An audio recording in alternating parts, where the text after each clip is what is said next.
When you think of spiritual awakening, what comes to mind to you? Is this something that happens overnight? Is it something we're born with? Or is it a process that this something that we're aiming for as part of our earthly journey here? This is Tamika Chambers with Create a Generational Love Cycle. And I started this because I wanted to not just break the cycle of pain, but to replace it with something that is more of us taking ownership of this spirit, this divine spirit that resides in all of us. When I think about a spiritual awakening, I think about where we are becoming more aligned with our divine spirit, our personality and our divine spirit. And I believe that is our our purpose throughout this lifetime, this earthly journey, is to become more aligned with this spirit that controls everything. When you think about the your body, when you think about the earth and the planets and revolving around the sun and the moons and how things stay in place, and you think about the ocean and the land, it's about a comingness or becoming one with this infinite intelligence. And you've noticed I've said a few things. I grew up learning about God. This was a label that was given to this infinite spirit, this infinite intelligence, this high spirit with a capital S. And I am also one who didn't want to get caught up into labels. I think that's a lot of our divisiveness that we see in the world, that we call it this and you call it this, so you must not believe what we believe. And it all boils down to, do you believe in good versus evil? Do you believe in love or do you believe in fear? And so when I think about being a parent, I think about creating a generational love cycle. It's about dismantling those thoughts that have created the cycle of pain in the first place. And I'm not talking about just physical pain, I'm talking about this spiritual, mental pain that we're dealing with. Because remember, the physical manifestations are a result often of our emotional turmoil, our emotional well being, our thoughts, beliefs that we have, the patterns that we have. And as parents, we have an opportunity to dismantle thoughts that we see that are causing a lot of issues in the world: teenage pregnancy, suicide, um, drinking alcohol, a lot excessive alcohol or alcoholism. And I don't like that label. But because again, it has an emotional undertone where you're dealing with self-esteem, or dealing with wondering if your life is worthy or have meaning. So everything that you see often has, as what we said, a story behind it, right? And we're talking about, as parents, we have again an opportunity to help sow seeds of remembrance, sow seeds that you are more than just a physical body. You have a divine spirit, a powerful spirit, one that has access to infinite intelligence, that has, man, that knows what to do. But in this world, we often see that we're reaching out to the external to help tell us what to do, to show us the way, instead of going inside and encouraging people to really dig deep inside of you. You know the answers. You know the truth. And when I think about this, when I thought about this podcast, I actually wrote down 10 areas of those areas that we need to address, that should address when we're thinking about parenting or caregivers of children, and how we are to help them to increase awareness, to help them to align with their spirit. And the question is, and I can see it simple. It's like, well, why should we do that? If they're on a journey, they're just going to evolve just like everybody else. If that's the case, then there would not be a need for mothers and fathers to be there to help guide them and to love them. You know, we're not just here just to populate the earth, but to be guide to help our children, navigate this earthly journey. At least that's what I believed as a child, and that's what I believe now, that we are to do that.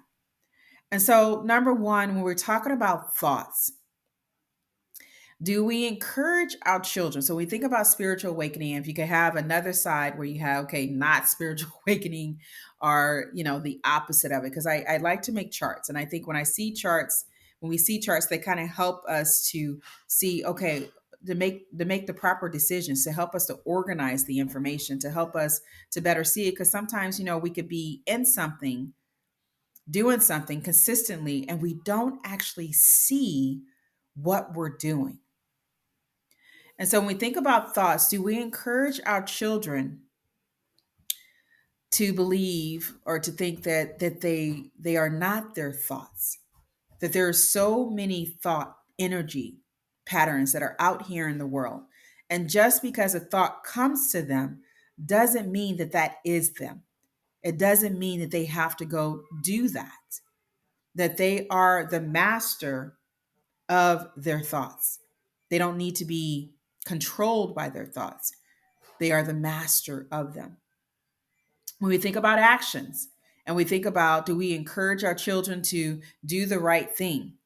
Or do we encourage them to do what others are doing? Just be, what's our conversation with them? How are we talking to them? My son tells me and my daughter tells me, Mom, but kids in the school do this, or this person did that. And I said, well, you are not that person. You have within you the power to make an informed decision. Just because you see other children laughing at others or bullying them doesn't mean you have to do the same thing. Now, how many times do we see that in life? Where even when you think about parent and child, because your parent did something or says something, that you have to be the same way.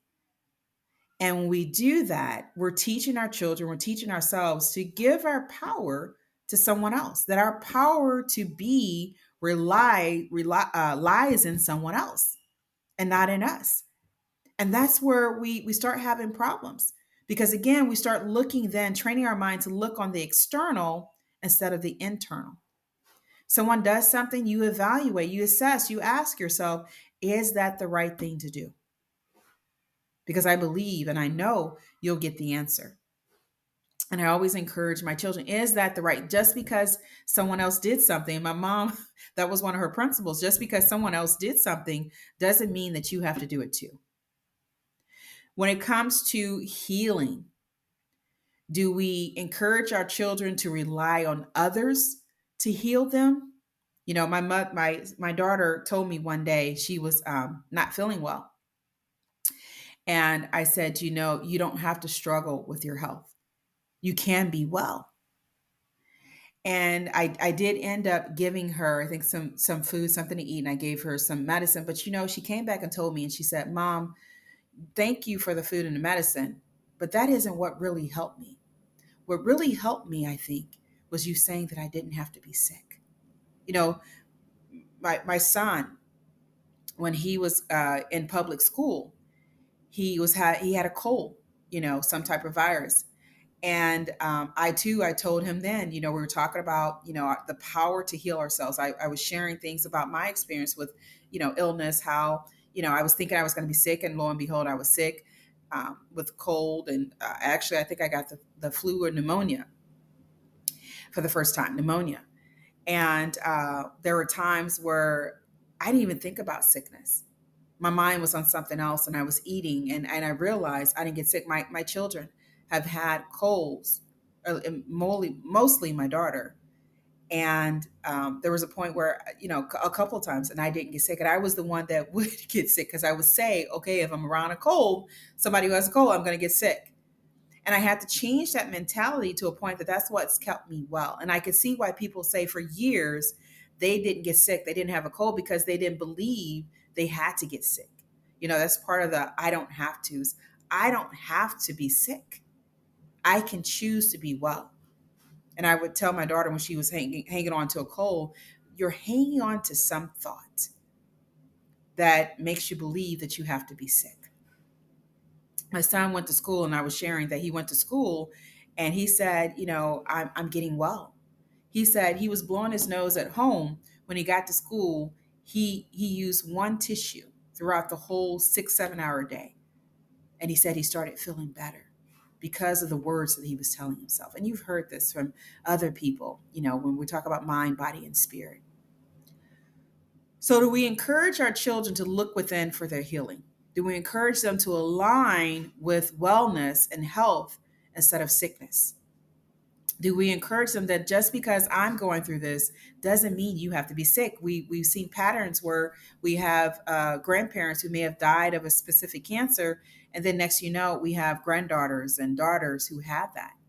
How much of our mental, what we're saying to ourselves, what we've experienced, what we've allowed fear to absorb that fear, that now we are experiencing what someone else experienced. The body. What are we telling our children about nourishment? Is it the vehicle for their message, their divine message, or is it just a vessel? Just an empty vessel that you can do whatever you want with it. You have it, so do whatever you want. Or do we encourage quality sleep? Millions of people have insomnia. Do we encourage eating healthy meals, spacing their meals apart, eating when they're hungry? Do we encourage the 80-20 rule? The Japanese, many of them that have that 80% full. Do we encourage them to, do more of plant food? What are we saying? What are we presenting to our children to help them? For years, I didn't buy sodas, and I still don't. I get them from other people. And I did ask my husband to buy some soda, but that isn't something that I raised my children on. I was giving them water. I would even dilute their juice, if they had juice. So how are we raising our children? Because again, we're dealing with, obesity, and out of that, diabetes and heart disease and heart failure and bad knees and knee surgery, all of these other complications that come as a result of what? Not our genetic disposition, but what we choose to believe about our health. Relationships. What are relationships for? Are they divine and holy? Are they just, are people our teachers, spiritual teachers? Or do we just treat people any kind of way? Get what you can get from them. Do we have that mentality? Are we modeling that mentality? Or how are our children hearing us talk to other people? There are many adults that are literally, if you put them with their parent side by side, they sound just like their mother or their father, that may be cursing someone out or calling someone by their name, or just, really just demoralizing remarks. And then we wonder, where it comes from. Are what words are we encouraging our children to believe that your words create? There's power within the words that you speak, or that you can say whatever you want. you know all of this about I'm gonna be worse tomorrow. I know this. I'm gonna start throwing up tomorrow because I have this stomach ache, or I'm always gonna be sick. What are our children feeding into their body? What are they feeding themselves? What are they feeding? What are they creating in the future because of us not telling them that your words are law? Your words create your experiences. What about purpose? Do our children have divine purpose? Are they here, on our earthly mission? Are they here for alignment of the spirit and the personality? Are they here to do fulfilling work? Many people are in jobs that they can't stand going to, and they're just working just to pay the bills. Are the bills, finances, are they the master of their earthly journey? Are they controlling them instead of having the conviction that I'm here for a reason? I'm going to find it, I'm going to do it, and I'm going to help my children do the same. are those that I care for to do the same? Or do we just say, hey, just work, spend umpteen years at a job, be sad. It's okay. Everybody else is sad or depressed. Just take some pills, pop some pills, and just keep moving with your life. Or do we encourage our children, wait a minute, I see the way that you're drawing. Wow, that's fantastic. Can you do this? Or enrolling them in a school, a program. Are we doing that for our children? My children are both in swimming and skating. I said this summer will be unlike last summer. That and art and promoting art and having them to do art, to Cameron buying a book, my son, and teaching himself how to draw. Kayla helping him to draw faces. You see that gift in them. Are you observing it, and how are we basically helping them to nourish it, to embrace it, to nourish it, and to express their divine gifts? Experiences. Do experiences control you? Or are you the master of your experiences through your words, through your thoughts, through your beliefs? You have a choice in how you respond to experiences. And that was the biggest thing that my mother, if anything I got from the umpteen principles, 52, 53 now, in the devotion that I have, is that she encouraged me through her experiences that I am in control of my life, that I am a divine creator, that I seek the infinite intelligence for myself, that I am not a victim. Beliefs. Are we encouraging our children to hold on to the thoughts that resonate with them, or to believe what others believe? Are we encouraging individuality, or are we encouraging collectiveness? Tradition. Just because things were done a certain way doesn't mean that our children need to continue that. What traditions do you have that are doing more hurting than they are empowering and helping others? When you think about racism, when you think about divisive language, hatred, when you think about fear, because previous people in our family did that, does not mean that we have to do that. Each and every one of us is here for a divine reason. Our purpose encompass every one of these areas that I've talked about and then some. Everything, mind, body, and spirit, every experience that we've gone through is an opportunity for us to become more of our true self, more a reflection of the truth than just our flesh.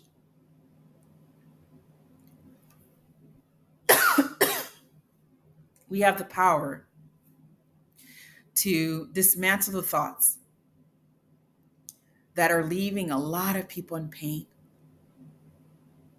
that are leaving a lot of people to feel that their life is unworthy and have meaning and purpose. And just like I had fears of bringing children into the world, it was through learning that and believing that I can actually raise children to be the light in the world. We can all raise children to be the light in the world. And it takes time, it takes energy, it may even take money. But isn't it worth leaving a legacy, worth fighting for? This is Tamika Chambers with Create a Generational Love Cycle. I hope this podcast has been helpful to you and giving you some things to think about as we continue to raise the next generation. Who are we raising? Are we raising the same? Are we raising those to think differently, to really see themselves as they truly are? Because whatever we're teaching our children, they're going to reflect it in the world. They're going to reflect it at home.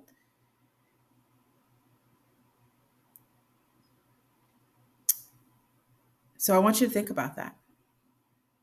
I'll talk to you guys soon. Take care of yourselves.